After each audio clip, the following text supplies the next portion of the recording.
살아계신 하나님 아버지 감사합니다. 오늘도 저희들에게 귀한 날을 허락해 주시고 하루를 주와 함께 시작할 수 있는 날들을 허락하여 주심을 감사합니다. 이미 수천 년 전에 이사야를 통해서 하나님께서 행하실 일들을 약속하셨고 그 약속대로 이루신 하나님의 말씀을 제대 접하며 오늘을 살아갑니다. 여전히 이 세상을 향하신 하나님의 약속과 약속대로 이루실 성취를 바라보며 하루하루 살아내기에 부족함이 없도록 하나님 도와주옵소서. 락다운으로 인해서 저희들이 참된 자유를 누리지 못하고 살아가지만 하나님 이 안에서 우리가 생각해야 되고 또 깨달아야 할 바를 알게 하여 주옵소서.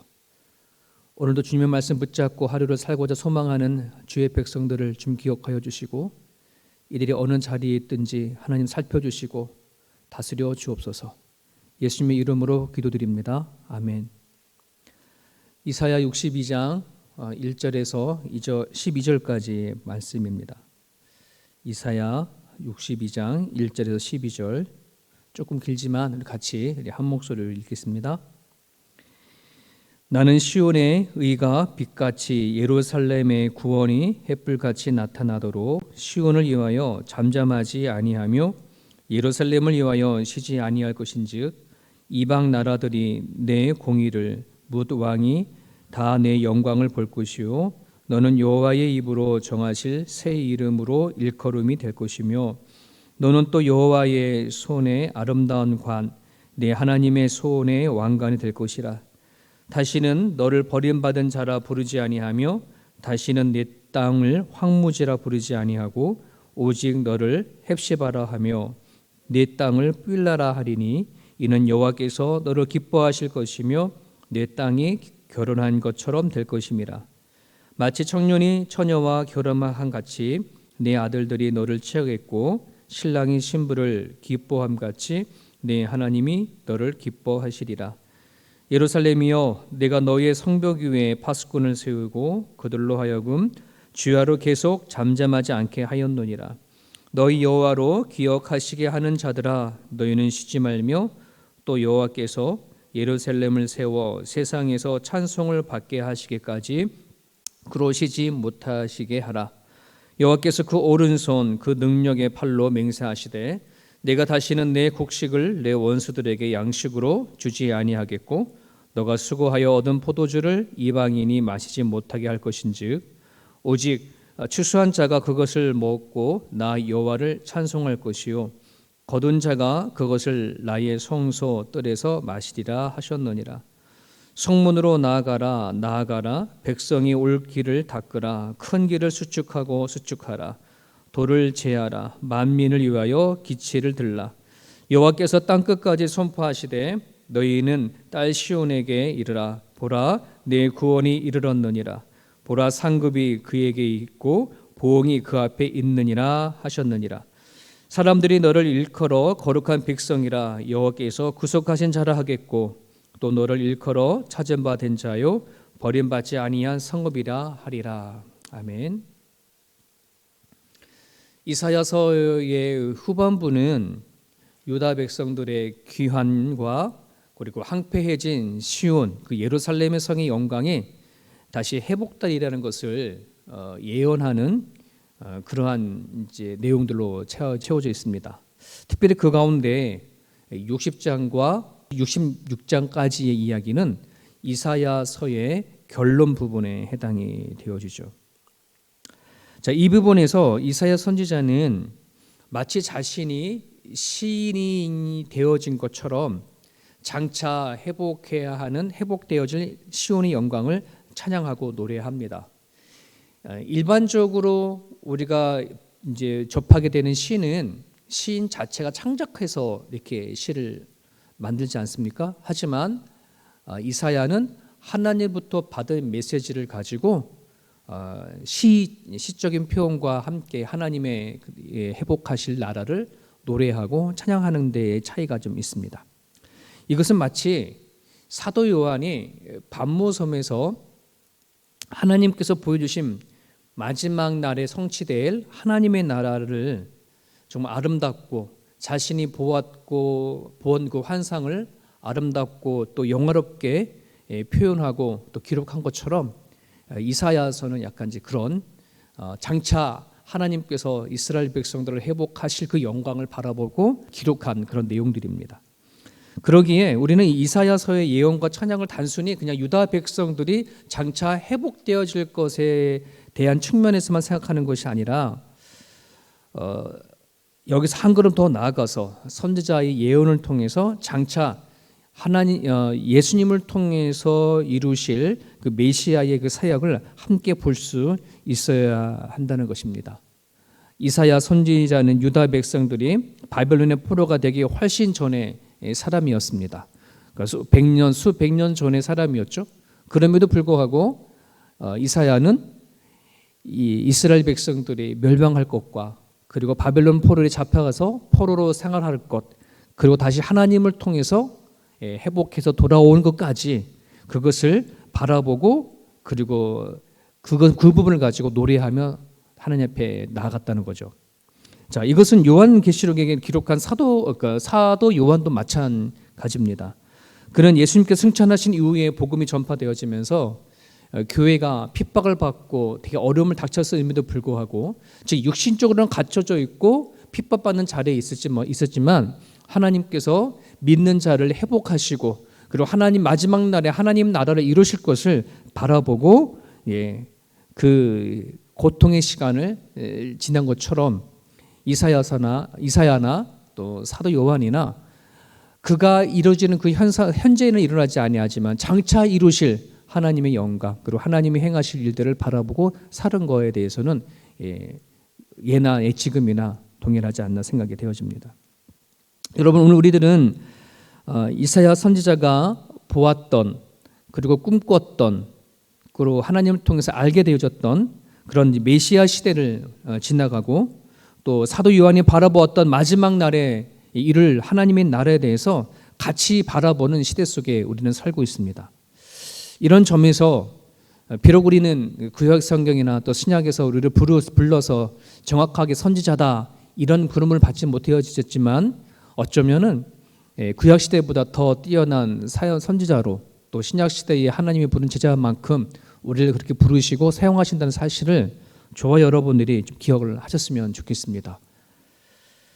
그러기에 오늘 우리들이 세상을 바라보는 시선과 생각은 인간이 살아온 역사 가운데 하나님께서 이루어내신 영광을 볼 수 있어야 하고 그리고 앞으로 하나님께서 이루실 영광을 우리 모두가 마음의 소망을 품고 살아낼 수 있어야 할 것입니다. 그리고 그 가운데 오늘 예수님께서 핏값으로 사신 우리 교회에게 맡겨진 사명이 과연 무엇인지를 우리가 깨닫고 우리가 주어진 그 사명들을 붙잡고 살아가는 그러한 시간들이 되었으면 좋겠습니다. 오늘 저희들이 살아가는 삶의 현실은 코로나로 인해서 락다운의 삶을 살아가고 있습니다. 교회의 문을 닫고 또 예배가 멈춰져 있고 그리고 성도들이 같이 교제하지 못하는 상황처럼 보여서 마치 교회가 죽은 것 같아 보일 줄 모르지만 오늘 우리가 그 지나온 각 교회의 역사를 보고 비교해 보면 지금의 상황은 아무것도 아니라는 사실을 우리가 좀 알고 있습니다. 우리 눈에 겉에 보이는 교회 활동이 사라졌다 할지라도 보이지 않는 교회 곳곳에서 예배드리고 또 살아간 삶의 현장에서 하나님 앞에 예배하는 사람들이 있음을 여러분들이 기억을 하시고 여전히 지금도 하나님과 하나님 앞에서 영적으로 씨름하고 싸우는 사람들이 많음을 여러분이 기억을 하셨으면 좋겠습니다. 특별히 열왕기 17장에 보게 되어지면 그 유명한 엘리야가 아합과 그 이사벨과 대상으로 싸우는 과정 가운데 오직 나만 남았거늘이라고 하는 그 한탄스러움을 가지고 되게 힘들었던 장면을 보지 않습니까? 그래서 너무나 힘들어서 죽기를 각오하고 강야에 가서 노렘나무 아래에서 하나님 죽여주십시오라고 이렇게 하나님 앞에 하소연을 했었을 때에 하나님께서 그에게 들려주셨던 그 유명한 말씀이 있습니다. 내가 이스라엘 가운데 바알에게 무릎 꿇지 아니하는 7천을 남겨두었다. 그 말씀을 엘리야가 받고 다시 힘있게 하나님의 사역을 위해서 나아갔던 것처럼 오늘도 우리 주변에는 세상인 바울에 무릎 꿇지 않고 하나님 나라를 위해서 살아가는 사람들이 많이 있음을 여러분들이 기억하셨으면 좋겠습니다. 그래서 함께 이 마지막 시대에 하나님께서 저희들의 교회를 통해서 일하실 것을 우리가 기대하시고 또 끝까지 사명을 잘 감당할 수 있었으면 좋겠습니다. 여러분, 오늘 본문은 일일이 다 하나 한 구절 다 해석할 수는 없지만은 전체적인 이게 내용을 보게 되어지면 이사야 선지자가 하나님으로부터 받은 말씀을 가지고 이제 자신의 백성인 동족들을 바라볼 때에 이제 안타까움을 마음을 가지고 이들에게 하소연하는 식으로 되어 있습니다. 하나님께서 이스라엘 백성들을 지금까지 어떻게 돌봐왔고 어떻게 하셨는지, 그리고 이스라엘 백성들을 통해서 하나님께 기대하시고 바라시는 것들이 어떠한 것인지, 이제 그런 부분들을 담고 있는 부분들입니다. 버림받은 유다 백성들을 다시 회복하실 것, 그리고 회복하신 이스라엘 백성들을 통해서 장차 앞으로 행할 일들에 대해서 기록이 되어져 있습니다. 자, 먼저 하나님께서 버림받은 유다 백성들에게 행하신 일이 있습니다. 그것은 뭐냐면 이스라엘 백성들이 잃어버린 영광을 다시 회복시키겠다. 이스라엘 백성들이 잃어버린 영광, 즉 이스라엘 백성들을 통해서 하나님께서 나타내고자 하셨던 그것을 다시 이루시겠다라고 한다는 것입니다. 그러면서 하나님은 그들에게 새로운 이름을 주실 거라고 얘기를 하는데 그 이름을 헵시바 그리고 뿔라라라고 이렇게 얘기를 하고 있습니다. 헵시바는 내 마음에 드는 여인, 여러분 매일 성경에 보면 그렇게 되어 있죠. 헵시바는 내 마음에 드는 여인, 그리고 뿔라는 결혼하는 여인이라고 이렇게 새 이름을 주었습니다. 여러분, 하나님께서 이스라엘 백성들을 이름을 주실 때에 야곱을 통해 주지 않으셨습니까? 야곱이 야복강 강가에서 하나님이 보내신 천사와 씨름하는 과정 가운데 하나님께서 그 야곱을 이스라엘이라는 이름을 주고 그 이스라엘의 이름을 그들의 민족을 사용하는데 이름을 받았던 것처럼, 그래서 흔히 이스라엘이라고 말하게 되면 많은 사람들이 하나님과 겨루어 이겼다라는 뜻을 많이 알고 있는데요. 여러분, 그건 조금 잘못 알고 있는 부분 중에 하나입니다. 이스라엘이라는 말을 히브리어로 이렇게 나눠보면 이스라 플러스 엘 이렇게 되겠죠. 그 둘이 합성어인데 엘은 하나님이고 이스라라고 한다는 말은 어떤 뜻이냐 그러면 주도하다, 다스리다, 이기다라는 뜻이에요. 그럼 이걸 합쳐보면 하나님이 주도하시다, 하나님이 다스리시다, 하나님이 이기다라는 뜻이에요. 우리는 이거를 그냥 하나님께서 야곱에게 야, 너가 나를 싸워서 이겼구나, 그래서 내 이름을 준다라고 하니까 마치 그 이스라엘이라는 이름이 우리가 하나님과 겨루 이겼다라고 하는 말일지 모르겠지만 원래 뜻은 이제 내가 너에게 이스라엘의 이름을 줬다라고 한다는 말은 내가 너를 이제 다스리겠다, 내가 너와 주도하겠다, 이 도리에 이런 뜻이에요. 그동안에는 야곱이라고 이름을 가졌을 때에 하나님은 그의 인생을 주도적으로 관여하지 않았었어요. 하지만 이제는 주도하겠다는 거예요. 다스리겠다는 말입니다. 하나님이 야곱의 부모가 되어져서 그의 삶을 함께 하겠다. 자, 그런데 그 이스라엘이라는 민족이 마치 아담과 하와가 하나님을 버리듯이 그렇게 하나님을 버리고 자기 멋대로 행하셨을 때에 하나님은 그 결과로 이스라엘을 징계를 하게 되죠. 그래서 북이스라엘은 아수르에게 멸망을 하게 되어지고 남유다는 바벨론에게 멸망을 당하게 되어집니다. 그런데 하나님의 약속, 하나님의 사랑은 변치 않죠. 그래서 하나님께서는 일방적으로 어떻게 하십니까? 당신께서 주도하시겠다고 하신 바대로 하나님은 일방적으로 이스라엘 백성들에게 구원의 손을 내미시고 다시 그들과의 관계를 회복하시는 분이 하나님이십니다. 그래서 우리가 알던 바대로 남유다의 백성들이 바벨론의 포로가 되었을 때에 그들이 해방되기 위해서 하나님을 위해서 한 것이 하나도 없다고 말씀을 드렸습니다. 이거는 하나님이 주도적인 거예요. 여러분, 호세아를 여러분 읽어보시면 알다시피 그의 아내 고멜이 그만큼 호세아를 떠나가지고서는 버리고 도망치고 했었을 때 끝까지 호세아가 가가지고 다시 데리고 오고 아내로 삼았듯이 하나님이 그런 식인 거예요. 바람나 떠나갔던 이스라엘 백성들을 다시 불러서 자기 아내로 삼으셔서, 그래서 다시 뭐 하라는 거예요? 이는 내 헵시바다, 내 뿔라다, 내가 사랑하고 내가 좋아하고 내 마음에 드는 여인이라고, 내가 기뻐하는 자라고 하나님 다시 인쳐주신다는 하는 내용을 담겨져 있습니다. 이것이 하나님께서 이스라엘 백성들에게 행하신 일입니다. 이 사랑의 일들이 이게 이스라엘에서 머문 것이 아니라 이방까지 확장이 되어져서, 이방인들까지 확장이 되어서, 이 인류까지 확장이 되어서 그 하나님의 사랑이 우리까지 오게 되어졌죠. 이것이 은혜입니다. 이것이 복음이에요. 그리고 구원의 은총이죠. 그래서 베드로전서 2장 10절에 보게 되면 너희가, 전에는 너희라는 말은 우리들이죠. 이방인들, 우리가 이제 갓 예수를 믿게 되어진 우리들을, 너희가 전에는 백성이 아니더니 이제는 하나님의 백성이요 전에는 국류를 얻지 못하였더니 이제는 국류를 얻은 자이니라. 이게 우리가 오늘 하나님으로부터 받은 은혜입니다. 전혀 하나님과 관계가 없이 살던 우리들의 모습들, 국류를 받지 못했던 사람들, 하나님이 이 세상을 창조했는지 전혀 알지 못하고 살아왔던 우리들의 인생 가운데 하나님은 찾아와 주셔서 거저 우리를 부르시고 너는 내가 기뻐하는 자라, 사랑하는 자라고 인쳐주신 것, 이것이 오늘 우리가 받은 구원의 기쁨이고 은혜입니다. 여러분, 오늘 우리가 하나님의 백성이 되어졌다는 것, 예수님을 믿는 믿음을 통해 가지고 우리가 하나님의 자녀가 되어졌다는 것은 마치 영적인 이스라엘이라는 이름처럼 하나님께서 내 인생을 주도하시겠다, 하나님께서 내 인생을 다스리시겠다라고 한다는 뜻을 여러분 기억을 하셨으면 좋겠습니다. 하나님이 나의 삶을 통하여 하나님의 영광을 드러내시기 위해서 밤새 일하시고 쉬지 않겠다라고 하나님께서는 약속하신 것처럼 오늘 이사야서 그 얘기입니다. 하나님께서 다시 너네들을 일으키고 회복시켜서 너를 위해서 밤새 일하게 하겠다. 그런 부모로 이제 하나님께서 일하시겠다라고 하는 것을 선포하는 거죠. 여러분, 우리를 키우신 부모님들의 인생을 바라보게 되어지면 정말 자식을 위해서 무엇이라면 정말 밤낮을 구분하지 아니하고 일하시고 자녀를 키워오셨던 것을 너무 잘 알고 있지 않습니까?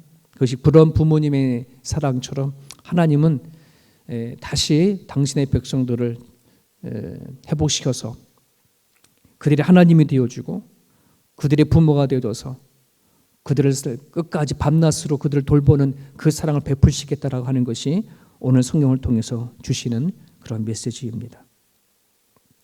사랑하는 여러분, 사람을 향한 사랑의 구애는 우리는 구하면 구할수록 실망이 많습니다. 왜냐하면 사람들한테 구하는 그 사랑은 한계가 있기 때문에 그렇습니다. 하지만 이제 여러분들이 정말 사랑을 원하시고 구한다 그러면 하나님의 사랑을 구해야 할 수 있기를 바랍니다.